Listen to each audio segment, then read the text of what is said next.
2006 में जब एनडीए की सरकार आई है तब वहां पर दलित और अति पिछड़ों को पंचायत में आरक्षण मिला। 15, 17, 18 साल में जो एनडीए सरकार ने काम किया महिलाओं के लिए, उसका प्रभाव अब दिखाई पड़ रहा है जमीन पर। अब ये जो संविधान लेके घूम रहे हैं, ये मैं बिहार की घटना बता रहा हूं कि कैसे उनके जो लॉ मिनिस्टर थे वो बोल रहे हैं कि उनको प्रेशर दिया गया कि जजमेंट अपने फेवर में लेकर आइए। सारा डायरेक्शन वहां से होता था और वही इम्पोज करवाई, और आज ये लोग संविधान की बात करते हैं। ऐसे रात में जा करके कलाम साहब से साइन करा के इम्पोज किया गया और फिर कॉन्स्टिट्यूशन बेंच ने जजमेंट दिया। ये और अपने नेता नीतीश कुमार जी के प्रति भी उन्होंने उच्च सदन में भेज करके और अपना बात रखने का मौका दिया। उपसभापति महोदय, अभी चुनाव हुआ और शायद देश में दूसरी बार किसी नेता के नेतृत्व में एनडीए ने तीसरी बार अपनी सरकार बनाई।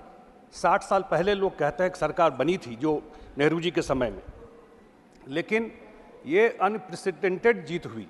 मैं बिहार से आता हूँ और बिहार के जनता को भी धन्यवाद देता हूँ कि 40 में 30 सीट हम लोग वहाँ जीत करके आए हैं। और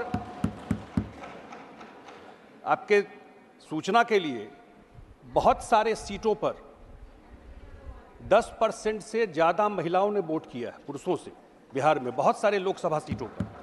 और उसका वजह यह है कि 15, 17, 18 साल में जो एनडीए सरकार ने काम किया महिलाओं के लिए, उसका प्रभाव अब दिखाई पड़ रहा है जमीन पर।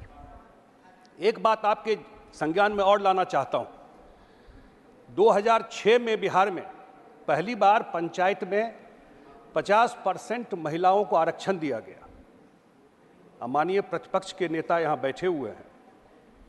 उससे पहले बिहार में पंचायत में दलित अति पिछड़ों को कोई आरक्षण बिहार में नहीं था। 2006 में जब एनडीए की सरकार आई है तब वहां पर दलित और अति पिछड़ों को पंचायत में आरक्षण मिला। एक विषय आपके संज्ञान में और रखना चाहता हूं कि राष्ट्रपति महोदया ने आपातकाल की चर्चा की। अब बिहार तो सबसे बड़ा ग्राउंड है आपातकाल पर चर्चा करने के लिए कि सबसे बड़ा मूवमेंट बिहार से जयप्रकाश नारायण जी के नेतृत्व में आपातकाल के खिलाफ शुरू हुआ। लेकिन मैं रिसेंट बात की चर्चा करना चाहता हूं। वो तो 75 की बात है। मैं 2005 में बिहार में क्या हुआ वो आपके माध्यम से सदन को बताना चाहता हूं। 2005 में यूपीए की सरकार थी।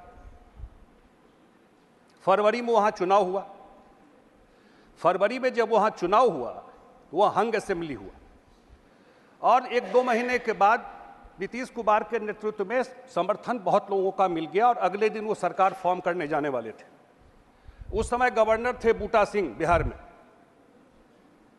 रात में कैबिनेट होता है, देर रात कैबिनेट होता है। बिहार में राष्ट्रपति शासन लगाया जाता है। उस समय के राष्ट्रपति थे मॉस्को में। फैक्स से कागज भेजा जाता है। मॉस्को में फैक्स से कागज भेज करके साइन करा करके बिहार में राष्ट्रपति शासन लगाया गया। ये इनका संविधान के प्रति प्रेम है। और मैं 2 बात कोट करना चाहता हूं आपके बीच में उस समय का। तब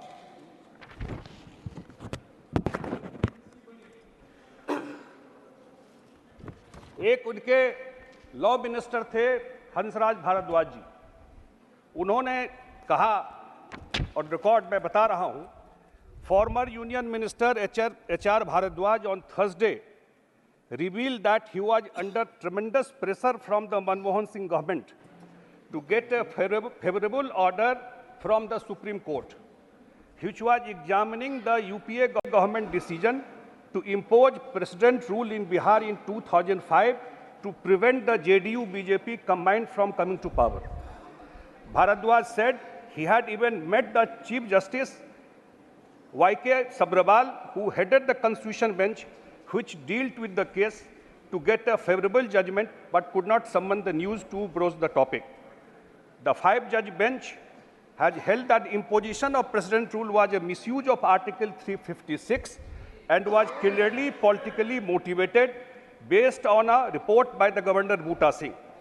The former law minister said Justice Sabharwal was a family friend but was a very tough judge. I could not muster the courage to ask for any favor on the issue from Sabharwal when we met over a cup of coffee. He said at a function to inaugurate the Moot Court Hall of National Law University, Delhi, named after late Justice Sabharwal. Finance Minister Mr. Arun Jaitley, who had attacked the UPA for imposing president rule of in Bihar, from Bihar, was also present at the function. ये उन्होंने हंसराज भारद्वाज जी का है। उस समय के राष्ट्रपति ने अपने मेमोयर, जो उनका किताब आया है turning point, a journey through the challenges APJ Abdul Kalam, as soon as the verdict was known, मैं उन्हीं को कोट कर रहा हूँ, as soon as the verdict was known, I wrote a letter of resignation, signed it and kept it ready to be sent to the Vice President Bhairav Singh Shekhawat, who was a seasoned politician and a lawyer. The Vice President was away. Meanwhile, the PM wanted to see me for some other discussion. We met in my office in the afternoon. After finishing the discussion, I said that I have decided to resign from the post of President and showed him the letter. The Prime Minister was disturbed. The scene was touching, and I do not want to describe it. The Prime Minister pleaded, वो मनमोहन सिंह जी के बारे में बोल रहे हैं, that I should not do it at this difficult time. He said that a result of this, the furor that would be created, even the government might fall. और उस वजह से मैंने इस्तीफा नहीं दिया। अब ये जो संविधान लेके घूम रहे हैं, ये मैं बिहार की घटना बता रहा हूँ कि कैसे उनके जो लॉ मिनिस्टर थे वो बोल रहे हैं कि उनको प्रेशर दिया गया कि जजमेंट अपने फेवर में लेकर आइए। कैसे रात में जा कर के कलाम साहब से साइन करा के इम्पोज किया गया और फिर कॉन्स्टिट्यूशन बेंच ने जजमेंट दिया। ये मैं आपके जानकारी इसलिए दे रहा हूँ। और कहाँ से चलता था सरकार? मेडन स्पीच है। सरकार कहाँ से चलता था? NSE बना हुआ था, सारा सुपर PM का पावर लेके बैठी हुई थी, सारा डायरेक्शन वहाँ से होता था और वही इम्पोज करवाई, और आज ये लोग संविधान की बात करते हैं। एक विषय मैं और टच करना चाहता हूँ। मैं देखता हूँ आजकल जो